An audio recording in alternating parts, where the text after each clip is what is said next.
हिंदू पंचांग के मुताबिक निर्जला एकादशी का व्रत ज्येष्ठ माह के शुक्ल पक्ष की एकादशी तिथि पर मनाई जाती है। इस साल एकादशी तिथि का शुभारंभ 30 मई को दोपहर 1:07 से हो रहा है। आज हम आपको इस वीडियो में व्रत कथा के माध्यम से बताएंगे क्यों होती है निर्जला एकादशी इतनी खास।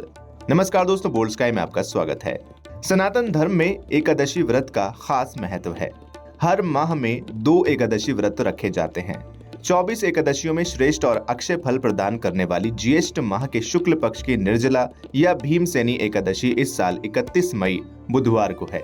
एकादशी तिथि का शुभारंभ 30 मई को दोपहर 1:07 से होगा। वहीं इस तिथि का समापन 31 मई को दोपहर 1:45 पर होगा। उदया तिथि के मुताबिक ये व्रत 31 मई बुधवार को रखा जाएगा।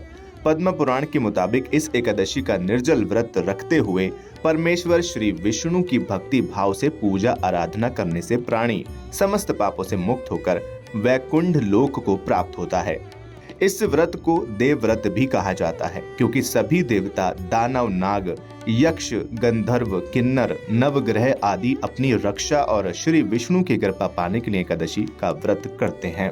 आइए अब आपको व्रत कथा के माध्यम से इस व्रत की खासियत बताते हैं।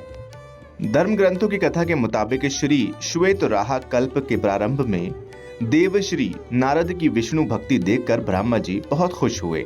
नारद जी ने अपने पिता और सृष्टि के रचयिता ब्रह्मा जी से कहा कि हे परम पिता, मुझे कोई ऐसा उपाय बताएं जिससे मैं जगत के पालन करता श्री विष्णु भगवान के चरण कमलों में स्थान पा सकूं। पुत्र नारद का नारायण प्रेम देखकर ब्रह्मा जी ने श्री विष्णु की प्रिय निर्जल एकादशी व्रत करने का सुझाव दिया। नारद जी ने प्रसन्नचित्त होकर पूर्ण निष्ठा से 1000 वर्ष तक निर्जल रहकर ये कठोर व्रत किया। 1000 साल तक निर्जल व्रत करने पर उन्हें चारों तरफ नारायण ही नारायण दिखाई देने लगे। परमेश्वर श्री नारायण की इस माया से वो भ्रमित हो गए। उन्हें लगा कि कहीं यही तो विष्णु लोक नहीं।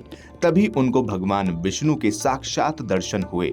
मुनि नारद की भक्ति से खुश होकर विष्णु जी ने उन्हें अपनी निश्चल भक्ति का वरदान देते हुए अपने श्रेष्ठ भक्तों में स्थान दिया और तभी से निर्जल व्रत की शुरुआत हुई। महाबली भीम ने किया था ये व्रत।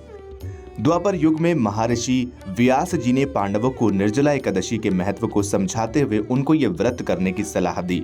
जब वेद व्यास जी ने धर्म, अर्थ, काम और मोक्ष देने वाली एकादशी व्रत का संकल्प कराया तो कुंती पुत्र भीम ने पूछा, है देव, मेरे उदर में तो व्रक नामक अग्नि है। उसे शांत रखने के लिए मुझे दिन में कई बार और बहुत ज्यादा भोजन करना पड़ता है। तो क्या मैं अपनी इस भूख की वजह से पवित्र एकादशी व्रत से वंचित रह जाऊंगा?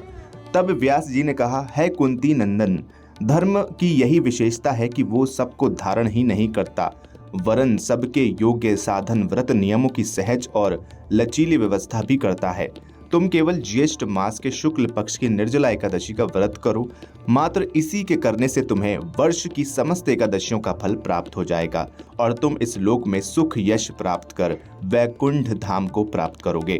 तभी से वर्ष भर की 24 एकादशियों का पुण्य लाभ देने वाली इस श्रेष्ठ निर्जला एकादशी को भीमसेनी एकादशी या पांडव एकादशी के नाम से जाना जाता है। इस दिन जो व्यक्ति स्वयं निर्जल रहकर ओम नमो भगवते वासुदेवाय का जप करता है, वो जन्म जन्मांतर के पापों से मुक्त होकर श्री हरि के धाम जाता है। फिलहाल इस वीडियो में इतना ही। उम्मीद करते हैं आपको ये कथा पसंद आई होगी। वीडियो को लाइक करें, शेयर करें और चैनल को सब्सक्राइब करना बिल्कुल न भूलें।